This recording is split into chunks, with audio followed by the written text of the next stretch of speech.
crazy!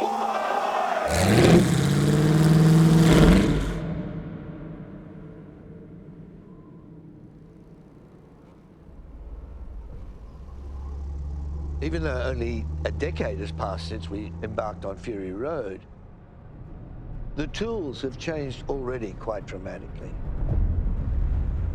And I'm driven by the curiosity I have about story. Not only how to tell stories, but why we tell stories.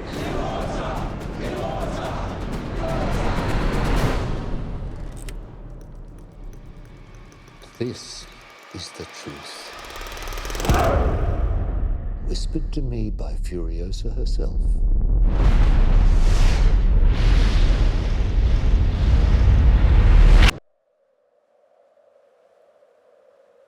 So we'll see everything we might remember from Fury Road up on the horizon. You're going to see war boys praising the immortal Joe just as little tableaus. What was your approach on this film, and why, in some ways, was it so different from Fury Road when Fury Road worked so well in the end? Well, the one thing that you can't do if you're doing a prequel or a sequel is repeat the same tropes that you may have established in the previous film. If it just repeats what we did in Fury Road, then I think it'll be seen as a cynical exercise. Every time you see something repeating what was successful in the past, people become anesthetized to it. It's a very different production. I definitely don't see it as a bigger challenge, maybe because the first experience has dulled my senses. I don't want to go sidetracking on Stories of Fury Road, but that was a massively complicated film, not only to get up, but the actual complexity of shooting in Namibia could have destroyed that film. I remember thinking, wow, we should have shot Furiosa. In Fury Road, all the exposition was picked up on the run. In order to do that, we had to know so much about that world. We had to know where Furiosa came from, what forged her as a person, where did she learn her skills. It was a script that existed before we even shot Fury Road. At one point in time, we had decided to make an anime, a sort of a marketing add-on to Fury Road. We didn't do that. It all fell over, but some great ideas came from it. When I read it, we were still doing Fury Road. The script that we had to do for Fury Road was half storyboards anyway, so it was like, oh, a script, that's quite a novel idea. And it was a classic page turner. It grabbed you from the outset. It's not only about Furiosa, it's about the world from which she came. So everybody was able to benefit from that document. And we thought, hey, if Fury Road can get some traction, then eventually we'll make the story.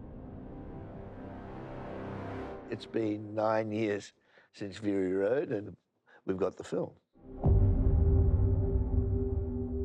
This is a very different animal, a much different story, and George wishes to tell it in a far different way. George is fully imagining in the computer the environments, the vehicles, the movement, the camera positions, so that all of it rigorously goes to tell the story the way he specifically wants that symphony to be heard.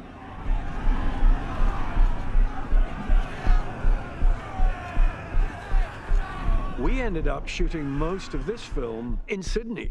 I mean, the weather was crap, but nobody was going to pretend we were going back to Namibia. Even the action is different. It's not quick cuts. You know, this is hard for the marketing people because it's not Fury Road 2. It's not George making another 90-minute action film. Of course, there's action sequences. You know, I'm addicted to that. For me, action is the purest use of the film language. But this is a 16-year saga. It's an odyssey. Now, the purpose of Odyssey is not the actual events that happen so much as what happens to her in that attempt to get home. In a world where there's no rule of law or any rules but to survive, what's left of you having gone through all of this? in this tribe that Dementus has gathered, we all have the same purpose. It's survival. You know, we're in such a brutal environment, barren wasteland. We can't afford ourselves many luxuries. This is not the kind of world that we grew up in. When we made the first Mad Max, we realized we're not going to be able to shoot this film on budget if we set it in modern-day Melbourne. So we shot in the back streets and the outskirts of the city. And in order to explain all that, we had the simple caption at the beginning of the story. So it became a dystopian world. It was purely driven out of necessity. And then, to my surprise, it seemed to resonate around the world. In all of my initial conversations with George, there was a couple of key phrases that kept coming up. One was, survival in extremis reveals the true essence of the person. And that was kind of our guiding light on this film. What is the true essence of each of these characters? Because survival in extreme situations will reveal that. You have less food, everything's kind of gone to shit, so that disillusionment is something I hadn't thought about. That's what happens in every bit of life. That's the negotiation of life. When we're auditioning, we have people send in tapes. Who said, I want you to do a speech from the movie Network, and that speech is, I guess you would call it mad as hell. That's very useful. It's a monologue. They're looking at the camera and they're addressing the world out there. The other thing they had to do in that tape was to talk about what their response would be to a world that collapsed very rapidly. So my parents travelled down this way here. He's one of the first of the generation that is going to grow up as a wasteland kid. If you're from the criminal world, when you go into this world, you have a bad advantage. It was really interesting how everyone was able to come up with a plan. I'm here just to help Dementus feel how he's feeling, fill in the gaps of his emotions. It's not really rehearsals, it's a month of discussions. I think if you're a nomadic tribe and you suddenly stop, I said to my parents, I was like, I love working with this man because I feel like I'm at university. I have reasons for my reasons, for my reasons, for my reasons, for my reasons, and I am on it in every single regard. Nico Lathouris, who's the co-screenwriter, and if you're a Mad Max fan, go right back to the first Mad Max film. Nico plays the grease rat who Max roughs up. Nico is George's dramaturg, and he also takes a certain amount of responsibility for holding that space to give the two actors a bit of wiggle room before a take. Working with George, I suppose the thing I've learned most, it's simply listening to other people and being receptive to each and everyone's ideas. Fang got the drop on them, caught the two off their heads and brought their heads to Dementus, and that impressed Dementus. I don't know, just as he said it to his face. When you've had the luxury of a rehearsal prep period like we had on this film with George, we had many, many discussions, months of discussions prior to shooting about who this guy once was, who he is deep down in the quiet places. So each thing that he did, no matter how violent or brutal, in his interpretation came from the right place. It feels to me, if I'm going to try and win over her confidence, to keep her in this space, it feels a little threatening. So it's like, let's get out of here for a second. Behind all of that, there's the ability that George has to get from the actors or the crew the very best that they can offer. George is a really nice guy, and he's always there to help. Quaden was 9. He has achondroplastia, and he was being bullied at school. And his mother, Yarika, filmed him crying and saying that he no longer wanted to be alive because of the oppression he feels at school. And people were outraged because it was so authentic. I gave him a tiny little part in 3,000 Years of Longing, and I realized this kid is really, really good.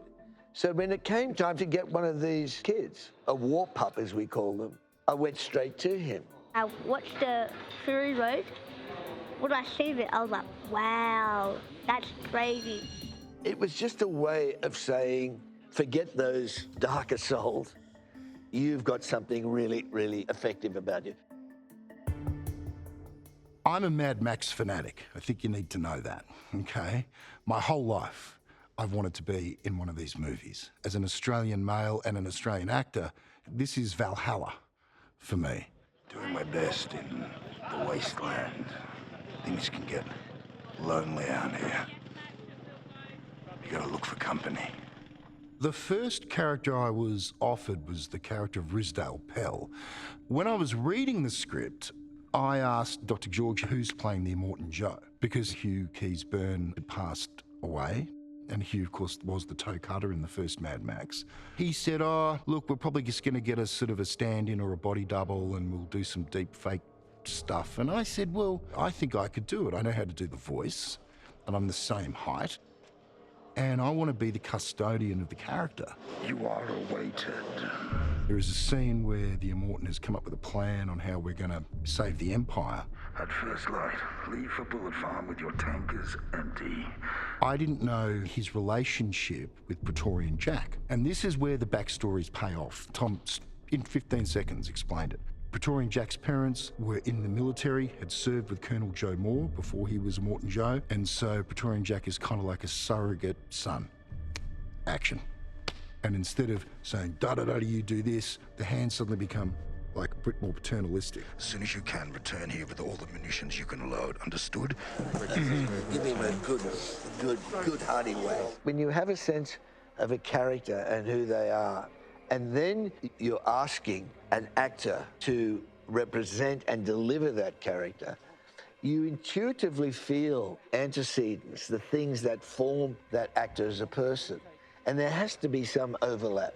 You lift that and you join in the Immortan. Got it. So one Immortan. One day he asked me to justify making the film to him. So he said, why are we making this movie? Why are we even making it? You have to pitch me making this film. And I see it as a cautionary tale. I see it as presenting a world that is wildly entertaining, supremely beautiful in terms of the artistry that everyone else brings to it.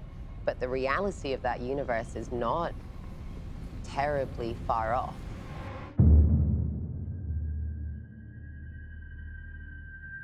We begin with the many skulls, the many deaths, the downfall of civilization and man. Arising from it, the Immortan himself. At the moment, not yet an Immortan, but Colonel Joe Moore. In the crucible of this battle, he becomes more and more important, taking over both armaments and fuel, bowing down to him in the citadel itself, the war boys, the wretched, and those who are left, who all must obey, and after a glorious death in battle, may go to Valhalla and rise up to happiness in the Garden of Eden. In the wasteland, everything must be made from found objects repurposed. There's no manufacture of anything new. That's why there are no electric cars. There's no power grid, and you can't repair computer chips. But you can go back to earlier technology. I remember walking into the watchtower, and there's a mirror made out of old phones. And I just looked at George and I was like, we had to shoot this. This is awesome. He's been building this world over, 45 years. So there is a depth to it and understanding to it that no one else is ever going to have. He's a wasteland entrepreneur. He's always got the next idea. Yeah. It's one of George's main tenets. If something is to survive, it has to have an innate worth. And that worth can be beauty, it can be mechanical wonder, it can just be that pragmatically this is the best way to kill the bastard who wants to kill you. Dementus's Lamat, the late 1850s, 1860s revolver. Beautiful weapon. Dementus being the king of con men, basically this unit. Shut up, please! Thanks, Larry! Dementus always has a trick up his sleeve. Apart from the 9 shots, also had a secondary barrel. Yes, excellent. Armaments are hard to come by in the wasteland. Furiosa's weapon is both knuckle dusters, dagger, and gun. This was known as the Apache. It was used by gangs in Paris for super close contact. It's not very accurate given the size of the barrel, but I think once you've impaled someone with the dagger, you've got a pretty good chance of not missing. So this is just my knife here, which was made out of a bone, which we found in the wasteland. That's one of my weapons. That's a spanner that I can hook like that. I can hold it like that, and I can fix things with it, like my bike. George always said just because it's the wasteland and it is all dirty and desperate and all that, it doesn't mean it can't be beautiful. Obviously, there's no wasteland supermarket. They're going to make clothes last and last and last. They're going to use anything they can find. I have to say this, I keep nothing from films normally, but these I really loved. There's a third one, he's even more disgusting. The bear became quite a big part of Chris Hemsworth's look. And the bear, I think, was just because he's such a damaged character. It's his thing from childhood. Why don't you just keep him safe? If you actually Google grown men and teddy bears, you'll see quite a lot on the internet. So it's obviously not an entirely unknown phenomena. A lot of this all comes out of George's head too. So you may think he's a sweet individual, but he's twisted. To strive, to seek, to find, and not to yield. Every single thing they're wearing is there to keep them alive. It's to do with breathing, because none of them can breathe. It's so toxic. The Immortan Joe's body is rotting. You don't wear that costume, it wears you. All in, it's about 40 kilo. If you come back and watch Fury Road, Hugh is in that full get-up, running. I'm thinking, how could he do it? I was like the Tin Man, you know, I couldn't even sit down without like 8 people helping me, or I'd just tip over and roll down the set. George's other great mantra is keep it simple, which we do until we don't. All over my body, this history is all over my body, all over my clothes. He needed to put it down so that he could remember everything in the past. Because there's nothing, there are no books left, there's nothing left. The text for History Man came about from lots of different sampling and research, and it ended up, Jenny just really liked the scribbles that I was doing, so it's actually my handwriting. This is Scrotus. His tunic is made from fish skins because he has some kind of skin disease, and so this is bandaging to keep him from feeling so itchy. Scrotus's amygdala is supercharged. He is constantly in an aggressive, impulsive state. He's a very angry boy. As you can see, his veins are permanently popping out of his head. Josh has got a very kind of pronounced forehead, and so we've just given him a real heavy brow. We've added some rashes, some blemishes on his face, and all through his body. Yeah, it's pretty gross what we do. It's, but you know, it's fun. Bigger, faster, stronger, further! Well, I think George was like his brother, a GP, before he came into the film world. So he's very precise about things like wounds and different ailments people have and deformities. He will tell us about diseases or things that we didn't know about, and then we can look them up. Cutis, verticus, Sciarata. This is a Praetorian Jack dummy, but he's a lot more rusty coloured than he is normally, isn't he? Yeah, look, this is after he's been dragged along the desert earth. You can see he's quite dusty still. These are some of the different arms that we created for Furiosa. That's what's left hanging, isn't it? Yeah, so that's what's left once she's chopped her own hand with a bit of steel. Is the arm okay, George? It looks fantastic. Anya's didn't make up a lot, and so we opted to do all this as a sock. So her arm comes out here, and we put a green stocking on that. Look how creepy that is. The loss of the arm and the building of the mechanical arm, for me personally, it was something that was really helped by both George and lovely Chris, who made my arm and who is my arm accompanier. This is Anya's claw, so we've managed to reproduce it pretty much exactly to Fury Road. It's kind of as close to the original as possible. This wondrous piece of machinery was developed for the Chief High Blackfinger, the head mechanic of the cathedral, who, as his own body fell apart, has engineered extensions later used and utilised by Furiosa to build her prosthetic arm.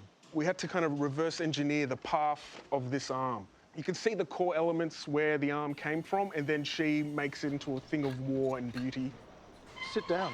No, that kind of freaks me out. In Furiosa, we flesh out the story of the wasteland. So places that were only mentioned in Fury Road, these we get to glimpse and visit. Today we're heading to Gastown! In Fury Road, there's reference to Gastown and Bullet Farm, and we never go there. So it's great to actually realise those places. Gastown, we envisage sort of like those shots of Saddam Hussein pulling out of Kuwait and setting fire to the derricks. The desert, the dust and the sand itself are all stained with sulphur and black.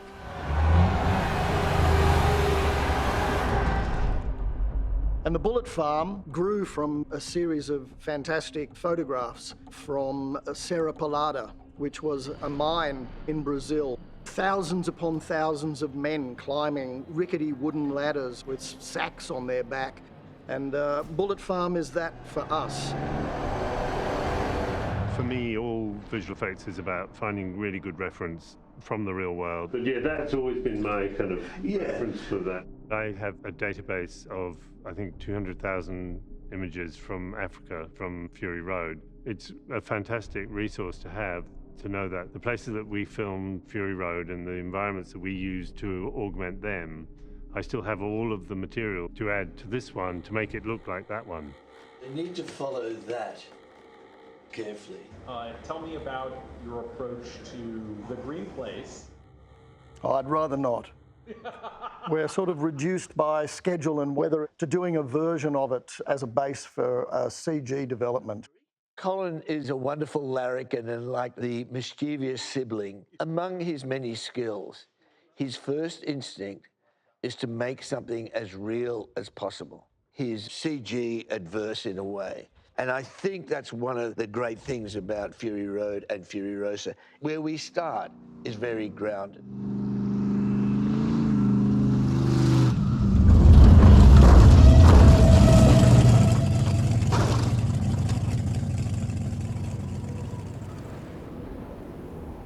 Cut the sim trap.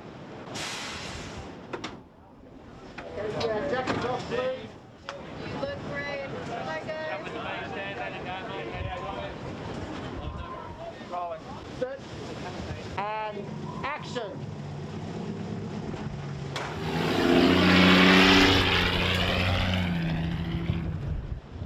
And cut. It's our first day of production. It's raining and we've just lost the sun, but it's been a great day. Day number one. Let's see how we go for the rest.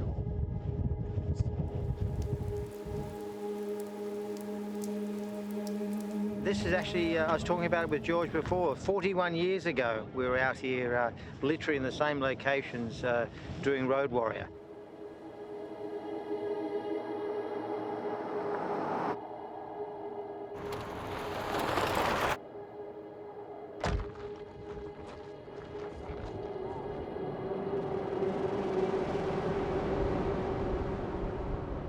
Broken Hill is an extraordinary place. It is the red dirt center and where Mad Max, I guess, is best remembered from. That was where the main unit started shooting in June 2022. I remember we were doing our first testing and there we were out in the desert driving wacky cars across the landscape. My AD department, you know, none of them had worked on Fury Road, but they're so excited. They said, oh, we feel like it's a Mad Max film now. So it was good to get that sort of DNA into people and the crew early on in the schedule. Another day in the wasteland. This is really the way that this great horde has come together.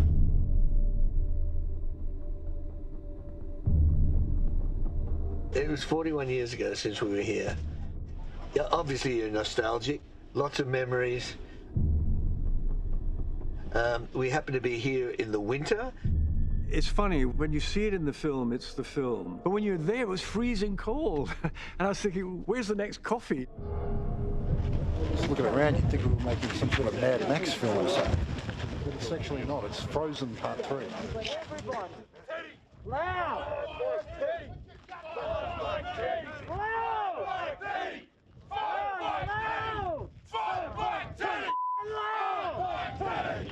This is the most bizarre world. Five Bike Teddy was, I think, the first thing we shot. Ladies and gentlemen, start your engines. Sometimes diving into a character in a film out the gate with a big scene is beneficial. But it's a risk, you know? Now you lost everything. You lost your little caravan of futility. There were good things, but there were things that I think I was pushing a little far. And it was the first day of shooting, and it was 3 pages of dialogue or whatever. And still kind of finding my feet. How do we choose? How do we choose who's got the goods? The bollocks, the testes to ride with the Mentos? 4 months later, I said to George, can I see that scene? And we watched it, and I looked at him, I said, it's not right. And he said, you know, it's the only scene I want to tweak. What did you say? All right, mechanic. No, just all right. All right. Yeah, all right. Yeah. All right. Yeah, good. Yeah, that's great. Good. And so we went back and got a couple of little tweaks and close-ups, and I think we sort of landed in a pretty good spot and fixed it. You are such a fool.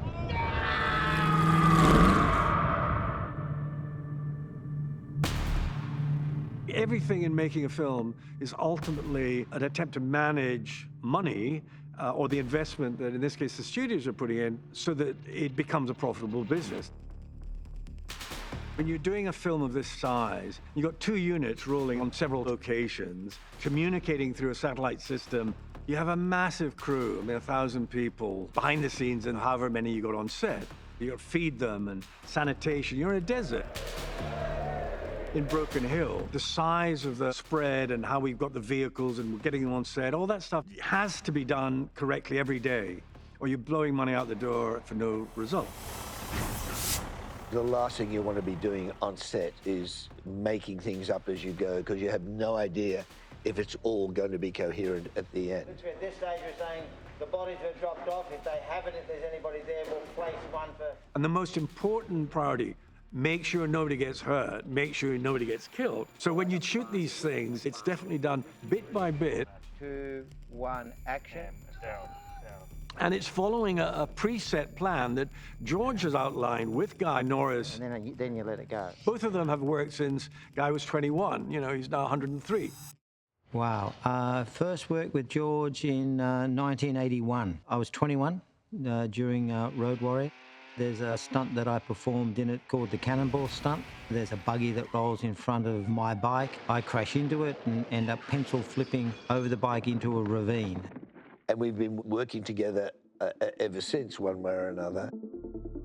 The very first Mad Max, the script, was 247 pages long. And I described every single shot and what happened within the shot. It was a technical document. Can you come a little wider to see more of the hair? Wider.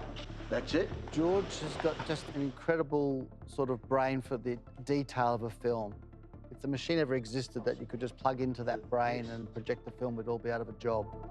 On Fury Road, storyboards became the way which we worked. We did do some previs, but we had a thing where every day in the middle of the Namibian desert, Guy had scale models of each of the vehicles. And we'd have these meetings, which were very safety driven, and we'd drill that with the toys.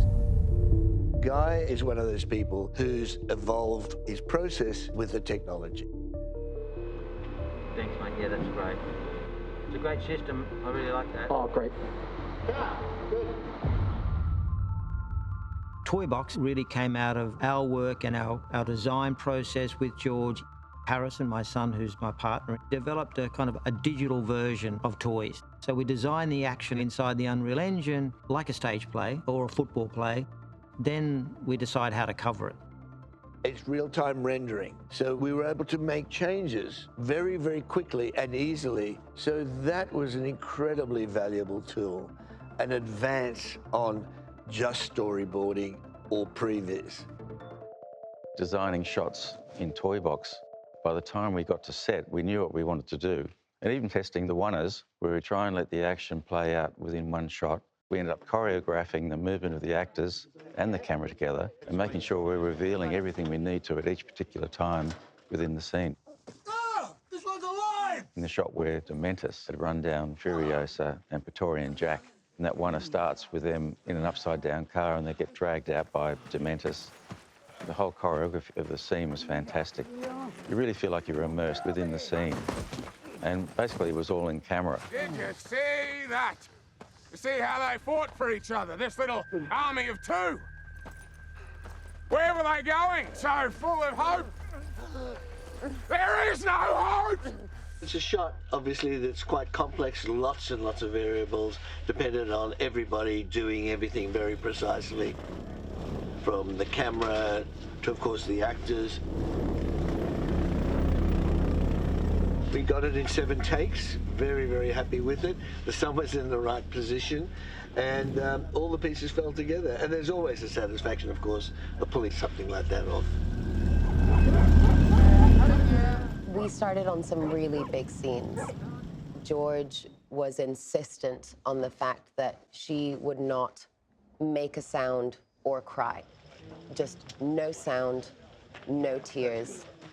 Just hold it. Are you able to, yeah, keep your head straight, but yeah, shoulder high. That's it. Because that was such a huge scene, I was really in my feelings. It was only possible for me to do that on screen because in between takes, I could go off and grieve, and I could go and cry and make sound and allow the feeling that I had to dissipate, so when they said action, I could hold it in.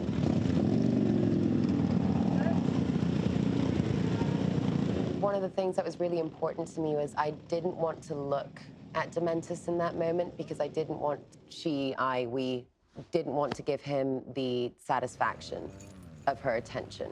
Her attention only existed for Praetorian Jack, and she was going to give him the dignity of her regard.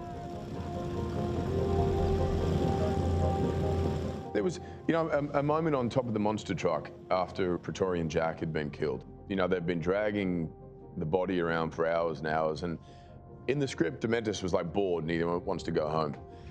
And something in that moment, you know, the sun was setting, it was quite a beautiful evening out in Broken Hill. There was a nostalgia to the moment and a kind of a sadness that I said to George, oh, I think he's like, on some level, is realizing that this isn't fulfilling, this isn't bringing what he hoped would bring him. It's a residual kind of thing here that is just, something's not right about this. There's like an addiction to violence because it's stimulating and it's a shot of adrenaline and exciting for a minute. And then after a while, he's become acclimatized to that feeling and he's no longer getting high anymore. And there's a stillness and a quietness to the moment, which I thought was quite tragic for the character at that point. And that always has stuck in my mind. Action sequences have to be about character.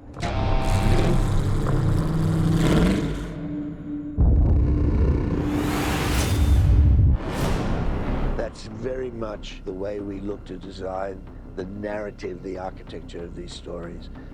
That's what I think we see between Praetorian Jack and Furiosa. Well, the bullet farm sequence is really nearly at the end of the film. You're in quite a large space. It's like a small city.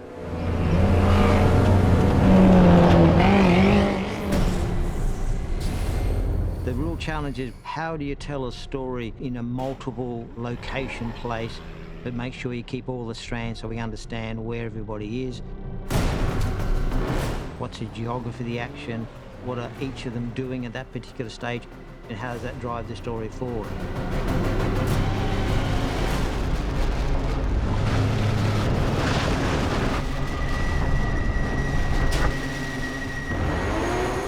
Our approach has always been exactly the same, where the action comes out of the characters and the story.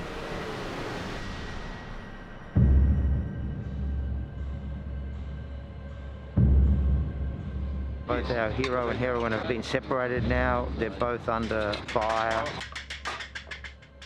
And so Praetorian Jack, to help Furiosa, he reverses the vehicle, picks up this El Rancho vehicle and slams it back into the portcullis, killing the rest of the guys to basically protect her. They've made an agreement, and she knows if he fires the flare gun, that's what that means. It's a very quick decision he makes. He can only make it quickly. Yeah, I want to really hold the moment of Dementus and Furiosa looking at each other. Yeah. As the truck pulls in, I'm already looking that way. Oh, yeah. He's prepared to give up his self-interest, possibly die, for her to fulfill the promise to the mother. And she makes that mistake, or what appears to be a mistake, for a second time, cannot help come back for him. And they both know at that moment that it's not just words, it's by actions that there is a positive regard for each other. That's the purpose of that action sequence. We'll do it. Okay. We're definitely going to do it. It's a really good idea. So I think it's kind of your job to always be aware of where you are in the story. So whilst it can feel a bit busy at times, you then get to see it all cut together and you understand that. I did two things that really, really helped me. One, I would rewatch action sequences in Fury Road because that gives you an understanding of how it's edited together. And I also started watching dailies because it helped me understand the world more. And that allowed me to be incredibly vulnerable within it.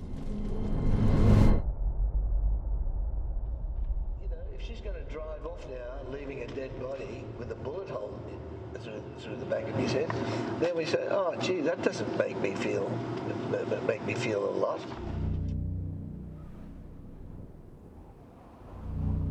This character, the second I read her, I was like, oh, okay.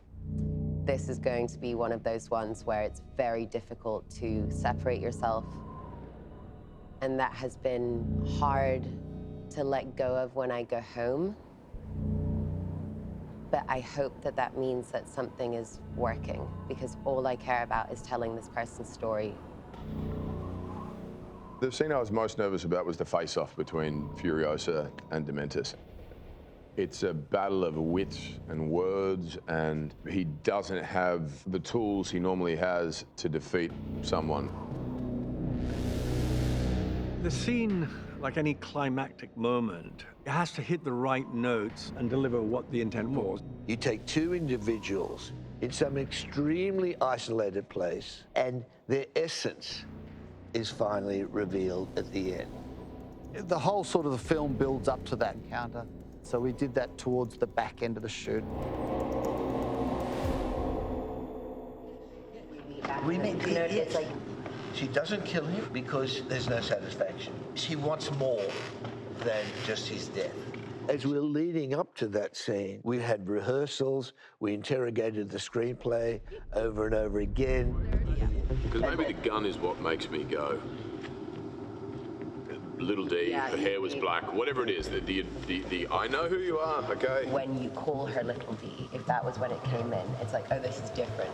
You do remember what you did to my mother. Can I say, the moment he gives you that, and you get a catharsis, it's going to erode the catharsis later. Originally, that scene was a conversation at the end of the movie. We're looking at a vengeance tone. We've seen them. The first Mad Max was a vengeance tone. In classic stories of avenging angels, the person seeking retribution is cold and dispassionate and immovable. It's like this character has been chasing this man for so long, and she has him alone in the desert, and she can just feel her feelings. It is important to me to have a breaking down of this more metallic Furiosa. The way that George and Nico had written that scene, and then what Anya insisted on having in there, it took us 4 months to get to. You know, there were a lot of conversations and variations and changes and shifts. It kind of potentially could show he got to her, and which is even more heartbreaking. Yeah. The fact that she does resort to violence. Yeah, George is a genius. He's not thinking in 2D, he's thinking in 3D. The way that I describe it to him sometimes is I'm the little ant on the ground and you're the bird in the sky that can see everything that I can't see.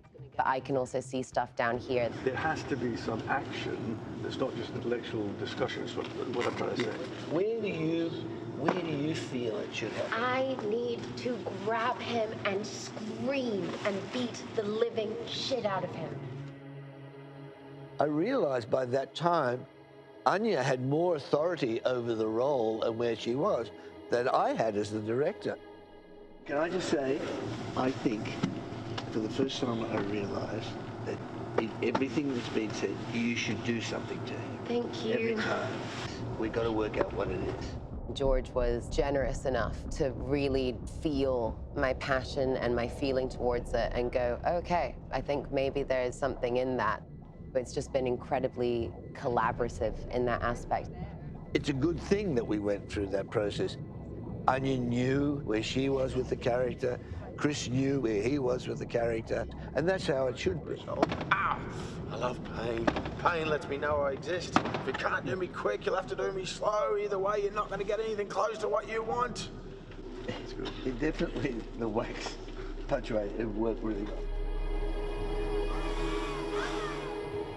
I hadn't shot a scene like that over 3 or 4 days before. Normally you would do that in a day, but the way George wanted to shoot it and the detail he wanted to have and the exploration within the scene meant that it was going to take that amount of time. No big valley for a little. Yeah, exactly. If I may. Yeah, Yes, yeah. that's it. It was very interesting for both Chris and I because we were essentially almost on different movies. So it created this sort of atmosphere where we were both just so ready to come and do this scene. I have nothing. I have nothing. I'm yours. This is the payoff of the whole film, this little two-hander scene. There's certain things you can hurry, but that sort of creative process you can't. So even though there's like a couple hundred people hanging around, you just got to give them the space and not feel like there's all these eyes watching. So the easiest thing is to just clear the set and give them the time to work it out. That's vicious. The actor and the character brings to that moment a huge amount of turmoil. It's volcanic. I had been holding so much in for such a long time. And again? George, very much at the beginning, was like, just go. My childhood, my mother, I want them back. Of course you do. I want them back! That's exactly how I felt. George and Chris were so wonderful about that because I was kind of ready to go. Sorry. Once we did it a couple of times, then, you know, we went in and tweaked. By the time it came to shoot, you've built up your instincts so much that you're no longer thinking about how to react in that space. It's just what's in your gut. You idiot! You can never balance the scales of their suffering. There was a burning sort of rage within Furiosa that Anya felt so strongly about, which really dictated then Dementus's reaction.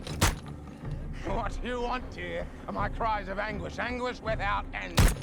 The scene changed for the better because both of them were able to harness that. That cold, avenging angel, that wasn't her. That is not even the character, which we get to understand as the story continues into Fury Road.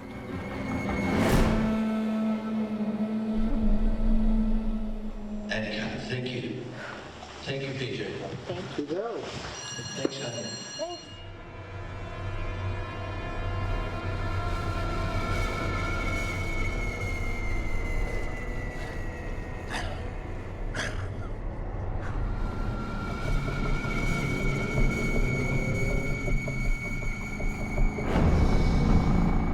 Anya's performance, especially towards the end of the movie, and that hate, that pure desire to take down Dementus is so strong.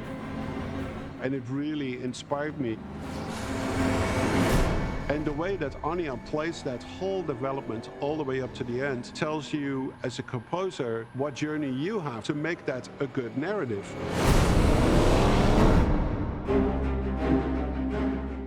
Certainly on a George Miller movie, sound is very important. Sound can carry a lot of emotion, and you can use sound if you want to as a powerful tool in filmmaking. Working on this film is not what I would consider a normal film score type job.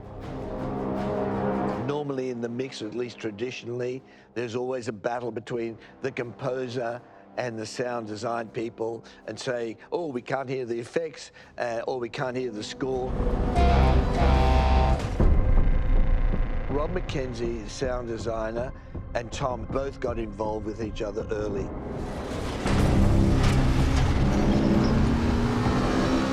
We had a real simpatico, I guess. He's been creating all of this music, which sounds like vehicles. I don't think the audience will be able to even tell what's sound and what's music. We're both so focused on sound and what sound does and the way that music and sound design interact. We really feel like we're a tandem that are not fighting each other, but complementing each other. The sharpness of the impact, great, if you can get more boof into it. Sure. Yeah, rumble the whole theatre. Yeah. George is very specific. It's in the specificity of the direction that we find the overall feeling of the soundtrack. My first big note is the bees. It'd be great if the bees were very present. Yeah. So one of the rules for the Wasteland is it must be a found object and then able to be repurposed as well. We have a real sound, but we also repurpose that to be an emotive sound. This one's for me. The film opens with Furiosa in a peach tree surrounded by bees. I'll get that one for you. I've taken those bees and affected them and sort of twisted the bees so they take on Furiosa's feelings. Stay very still. And that sound then becomes a motif throughout the film as her character develops. Make it a bee documentary. Yeah.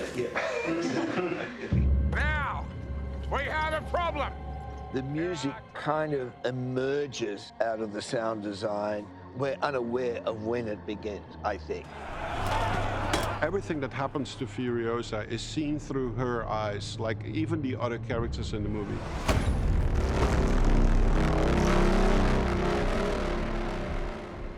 Technically, her theme is a very simple pulse. Dum bum bum ba da dum bum ba ba bum. And this pulse changes like in character and in speed. If something is happening that is fearful to her, it has flutters in it. Almost like heart palpitations.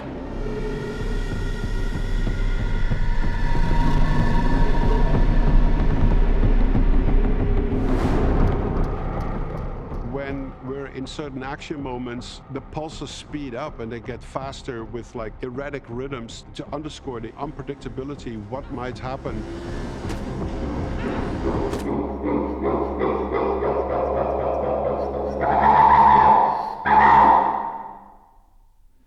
Awesome, let's record immediately. That's all great. A few organic instruments really take center place in this score. One is the duduk. It comes from Armenia, and it has this really soaring tone that immediately draws you to like the deepest felt emotions. The second one is the didgeridoo. The didgeridoo and the duduk are both responsible for holding that feeling of home.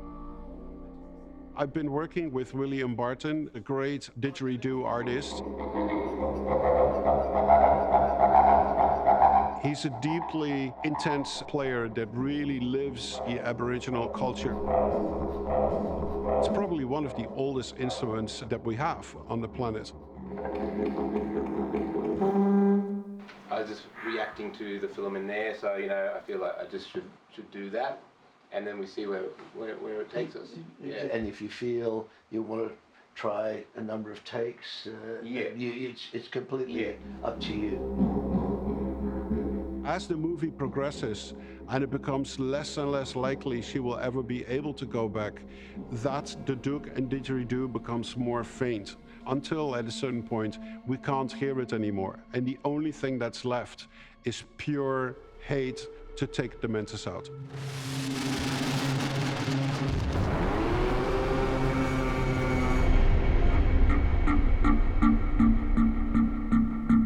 Other sounds in this film score are almost exclusively made with a synthesizer system that's called Buchla. This thing has such a unique way of creating the most bizarre pulses, rhythms, soundscapes, whatever you want. With this system, I was able to create very, very aggressive sounds for her that at that point become prominent in the score.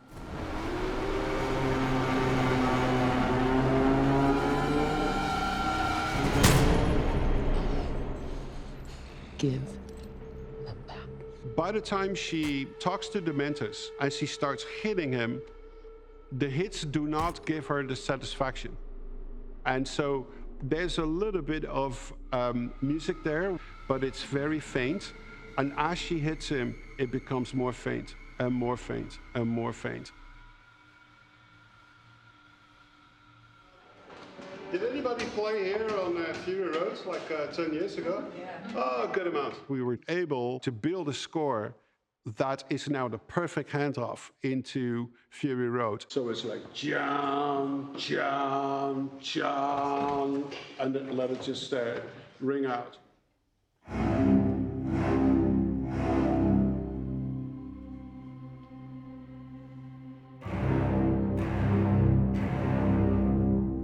Music is the internal narrator of the story. We're always in stories going from the specific of the character to the larger universal themes.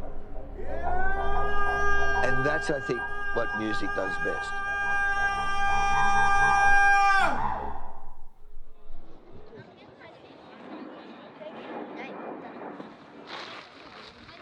So tell me what you guys are doing. So we're on the shoe pile, and we have to throw shoes and just scavenge around for the right We have pair. to find the same pair of each shoes. Yeah. Then if it doesn't fit us, we can pass it to him and then me. And then, yeah, that's basically it. As human beings, wherever we are in time and space, we have the same patterns of behavior.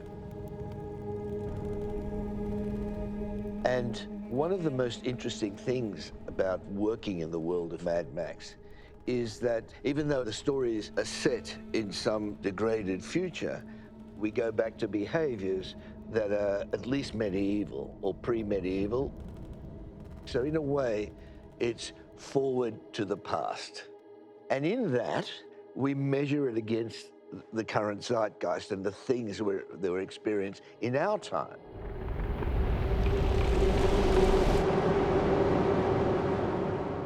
I really remember seeing Fury Road, and one of the thoughts that I had when I left that cinema was, that is my idea of hell. Everything is just aggression and death, and hope, you know, is barely there. And if it is there, it's this one tiny little sapling. It's familiar yet unfamiliar. It's inviting yet brash and offensive. I think humans are fascinated by the idea of catastrophe. I think there's a sense in which we go, that's when I'd find out who I really am. Or perhaps I'd become more than I am. I mean, as much as I hope it doesn't happen. I think everybody's drawn to the Mad Max films because of the idea of the freedom. When every day people are going to work doing all the same things they're doing, I think sometimes they really wish they could be out in the wasteland.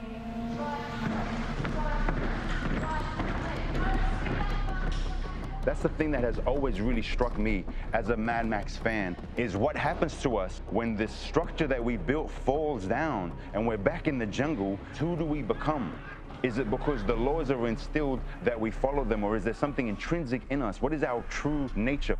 These movies, you know, sometimes I see what's going on in many parts of the world right now, and I'm going, this is like a month or so away. It's more an information booklet rather than entertainment. I believe that they're drawn to it because it's just another alternative to living. In the wasteland, you're living in a civilized society. As fucked up as that may seem to some people, I think it's just the fact that something's happening afterwards. At least there's a future. At least it totters on. Maybe that's almost enough for us, and then we don't have to change what we're really doing or who we are or how we are. It'll keep staggering forward. There's a notion in technology that the future is here, it's just unevenly distributed. There are some pockets of human behavior which are very clearly futuristic. We're anticipating where we may perhaps be even a century from now. But there are others in which the behavior is very, very elemental. That's a spectrum of behavior that's available to you in the Mad Max world or the Wasteland world. That's one of the big attractions to these stories. That's why they won't let me go. That's a long answer, but you'll be able to trim it up.